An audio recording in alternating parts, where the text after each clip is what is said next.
सोच न्यूज, एक नई सोच के साथ। નમસ્કાર દર્શક મિત્રો, તમે જોઈ રહ્યા છો સોચ ન્યૂઝ। હું છું રવિ। હવે જોઈએ આજના મુખ્ય સમાચાર। ડીસા હાઈવે પરથી એલસીબી પોલીસે ભારતીય બનાવટનો વિદેશી દારૂ ભરેલી ગાડી ઝડપી પાડી 7 શખ્સો સામે તાલુકા પોલીસ સ્ટેશનમાં નોંધાઈ ફરિયાદ।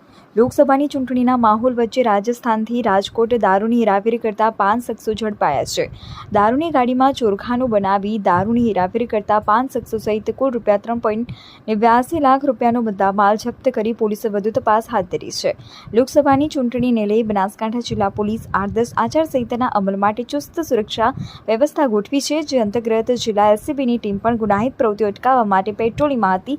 તે સમયે રાજસ્થાનથી દારૂ ભરીને એક ગાડી ગુજરાતમાં પ્રવેશી હોવાની માહિતી મળી હતી, જેથી એલસીબીની ટીમે ડીસા પાસે વોચ ગોઠવી હતી અને રાજસ્થાન તરફથી આવી રહેલી એક શંકાસ્પદ જાયલો ગાડીને થોંભાવી તલાશી લેતા તેમાં ચોરખાનું બનાવીને દારૂ સંતાડેલો મળી આવ્યો હતો, જેથી પોલીસે તરત જ દારૂના જથ્થા સહિત ગાડી કબજે લીધી હતી અને ગાડીમાં બેઠેલા અને રાજકોટના રહેવાસી રિયાઝ બશીરભાઈ સરવદી, વિશ્વાસ ઘનશ્યામભાઈ પઢારિયા, મેહુલ બાબુભાઈ કુડેજા, કરંગ કિશોરભાઈ સિંધાવ અને મિત ઘનશ્યામભાઈ સોલંકી સહિત 5 શખ્સોની અટકાયત કરી હતી। આ મામલે પોલીસે વધુ પૂછપરછ કરી સાંચોર બાડમેર રોડ પર આવેલી દુકાન પરથી દારૂ ભરાવનાર વિજય બોરિયા અને દુકાન પર બેઠેલ માણસ સહિત કુલ 7 લોકો સામે પ્રોહિબિશન એક્ટ મુજબ ગુનો નોંધ્યો છે અને અન્ય આરોપીઓને પણ શોધખોળ હાથ ધરી તમામ મુદ્દામાં ડીસા તાલુકા પોલીસને સોંપતા પોલીસે વધુ તપાસ હાથ ધરી છે।